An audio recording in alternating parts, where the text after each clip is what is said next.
வணக்கம். பாமக உடைகிறதா? ராமதாஸ் காரை வழிமறித்த அன்புமணியினுடைய ஆதரவாளர்கள். அன்புமணியை சமாதானம் செய்ய குழு அமைக்கப்பட்டது. பாட்டாளி மக்கள் கட்சியினுடைய பொதுக்குழு கூட்டம் புதுச்சேரியில் நேற்று நடைபெற்றது.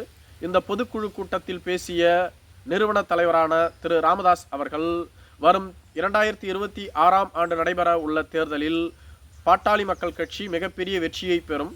சுமார் 50 தொகுதிகளிலாவது நாம் வெற்றி பெற வேண்டும். பாட்டாளி மக்கள் கட்சி எந்த அணியில் உள்ளதோ அந்த அணிதான் வெற்றி பெற்று ஆட்சி அமைக்கும் அணியில்தான் பாட்டாளி மக்கள் கட்சி இருக்கும். நாங்கள் முதல் கட்டமாக 114 தொகுதிகளை தேர்வு செய்து அந்த தொகுதிகளில் வெற்றி பெறுவதற்காக கடுமையாக உழைக்க வேண்டும். குறிப்பாக ஆரம்பத்தில் 50 தொகுதிகளில் கவனம் செலுத்தி ஒவ்வொரு தொகுதிக்கும் சுமார் 1 லட்சம் வாக்குகள் பெறுவதற்கான யுக்தியை கையாள நாங்கள் திட்டமிட்டுள்ளோம். இப்படி 114 தொகுதிகளை நாங்கள் தேர்ந்தெடுத்துள்ளோம். அந்த 114 தொகுதிகளில் வெற்றி பெறுவதற்கான அனைத்து விதமான யுக்திகளையும் கையாண்டு அதை செயல்படுத்த உள்ளோம் என பேசியிருந்தார். மேலும் நன்றி உரைக்கு முன்பாக இறுதியாக பேசிக்கொண்டிருந்த ராமதாஸ் அவர்கள், நமது தலைவர் அன்புமணி ராமதாஸ் அவர்களுக்கு உறுதுணையாக பாட்டாளி மக்கள் கட்சியினுடைய இளைஞரணி செயலாளராக முகுந்தன் என்பவர் இருப்பார் என்றும், அவர் அன்புமணிக்கு உதவியாக செயல்படுவார் எனவும் அறிவித்திருந்தார். அப்பொழுது மேடையில் வீற்றிருந்த அன்புமணி ராமதாசோ, யார் எனக்கா? அவனெல்லாம் தேவையில்லை. அவன் கட்சிக்கு வந்தே 4 மாதம்தான் ஆகிறது. அவனுக்கு என்ன அனுபவம் உள்ளது? களத்தில் பணியாற்ற அனுபவம் தேவை. கட்சிக்காக உழைத்த பல பேர் உள்ளார்கள், சீனியர்கள் உள்ளார்கள். அவர்களில் யாரையாவது ஒருவரை அறிவியுங்கள். கட்சிக்கு வந்த உடனேயே இவருக்கு பதவியா என கேள்வி எழுப்பினார்.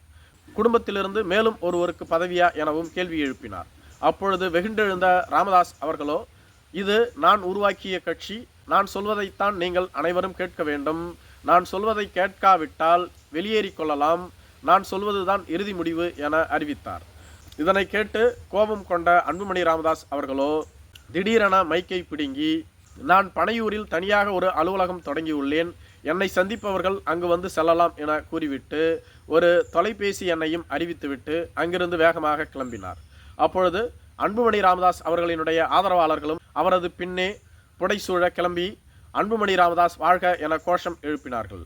இதன் பின்பு நன்றி உரை முடிந்த பின்பு ராமதாஸ் காரில் ஏறி கிளம்பிய போது அன்புமணி ராமதாஸினுடைய ஆதரவாளர்கள் ராமதாஸ் காரை வழிமறித்து அன்புமணி வாழ்க என கோஷம் எழுப்பினார்கள்.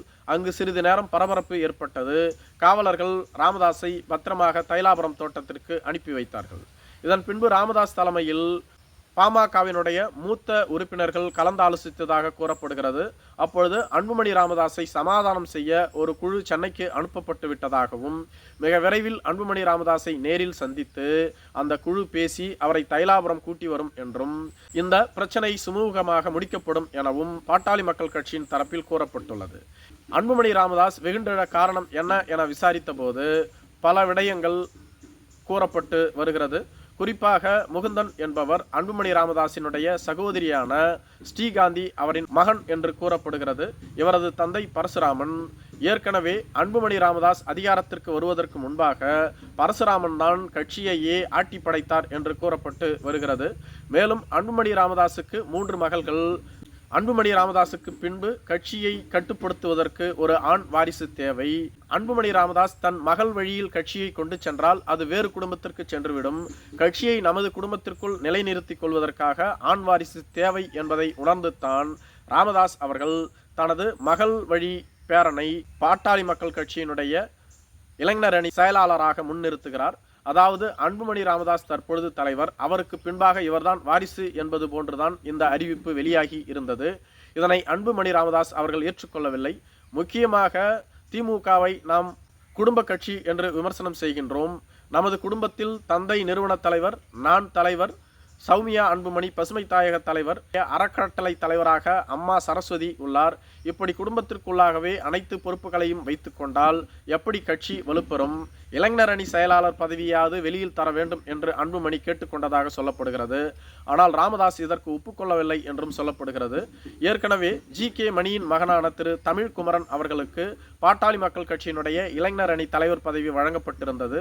அப்பொழுதே அன்புமணி ராமதாஸ் இதனை எதிர்த்திருந்தார். அன்புமணி ராமதாஸை இறுதி வரையிலும் தமிழ்குமரனால் சந்திக்க முடியவில்லை என்று கூறப்படுகிறது. பெண்ணாகரத்தில் நடைபெற்ற இடைத்தேர்தலில் 2வது இடத்தை அவர் கௌரவமான வாக்குகளை பெற்றிருந்தார். மற்ற அனைத்து தொகுதிகளிலும் பாட்டாளி மக்கள் கட்சி படுதோல்வியை சந்தித்து இருந்தது. இருப்பினும் கூட தமிழ்குமரன் பாட்டாளி மக்கள் கட்சியில் தனக்கு முக்கியத்துவம் அளிக்கப்படவில்லை என்ற விரக்தியில் தனது பதவியை ராஜினாமா செய்துவிட்டு சென்று விட்டார் என்று கூறப்படுகிறது. அதன் பின்பு 2 ஆண்டுகளாக அந்த பதவி காலியாக இருந்தது. இதனால்தான் முகுந்தனுக்கு இந்த பதவி வழங்கப்பட்டதாக சொல்லப்படுகிறது. மேலும் அன்புமணி ராமதாஸ் அவர்கள் குடும்பத்திற்குள் இருந்து ஒருவரை கட்சிக்குள் கொண்டு வருவதை விரும்பவில்லை என்றும், அது மட்டும் இல்லாமல் தனக்கு பின் தனது மகள்கள் கட்சியை பார்த்து கொள்ள வேண்டும் என்ற மனநிலையில் அன்புமணி ராமதாஸ் இருப்பதாகவும், புதிதாக அக்கா அவர்களின் மகனை கட்சிக்குள் கொண்டு வந்தால் இது தேவையில்லாத அதிகார மோதலை ஏற்படுத்தும், தனக்கு பின்பாக அக்கா மகனை அவர் விரும்பவில்லை என்றும் சொல்லப்பட்டு வருகிறது. இது ஒருபுறம் இருக்க 18வது மக்களவைத் தேர்தலில் 750 கோடி ரூபாய் பாட்டாளி மக்கள் கட்சிக்கு வழங்கப்பட்டதாக சொல்லப்படுகிறது. அதாவது திமுகவோடு பேச்சுவார்த்தை நடத்திய போது 150 கோடி ரூபாய் பெற்றதாகவும், அதிமுகவிடம் பேச்சுவார்த்தை நடத்திய போது 300 கோடி ரூபாய் பெற்றதாகவும், பாரதிய ஜனதா கட்சியோடு பேச்சுவார்த்தை நடத்த போது நாங்கள் ஏற்கனவே அதிமுகவோடு பேச்சுவார்த்தை நடத்தி 300 கோடி ரூபாயை பெற்றுவிட்டோம் என்று கூறிய போது பாரதிய ஜனதா கட்சியும் அந்த 300 கோடி ரூபாயை நாங்கள் கொடுத்து விடுகிறோம், அது போக தேர்தல் செலவுக்கும் தனியாக பணம் கொடுத்து விடுகிறோம் என்று பேசி பாரதிய ஜனதா கட்சியும் 300 கோடி ரூபாயை கொடுத்ததாகவும், ஆனால் பாட்டாளி மக்கள் கட்சியோ அதிமுகவிற்கு அந்த 300 கோடி ரூபாயை திரும்ப தரவில்லை என்றும் சொல்லப்பட்டு வருகிறது. மேலும் 750 கோடி ரூபாயில் 450 கோடி ரூபாய் தான் இருக்கிறது, மீதம் 300 கோடி ரூபாய் எங்கே சென்றது என அப்பொழுதே ராமதாஸிடம் அன்புமணி ராமதாஸ் சண்டையிட்டதாகவும் கூறப்படுகிறது. இப்படி குடும்பத்திற்குள் அதிகார மோதல் தலைவிரித்து ஆடுகிறது என பாட்டாளி மக்கள் கட்சியின் சார்பில் விளக்கம் அளிக்கப்பட்டு வருகிறது. நன்றி.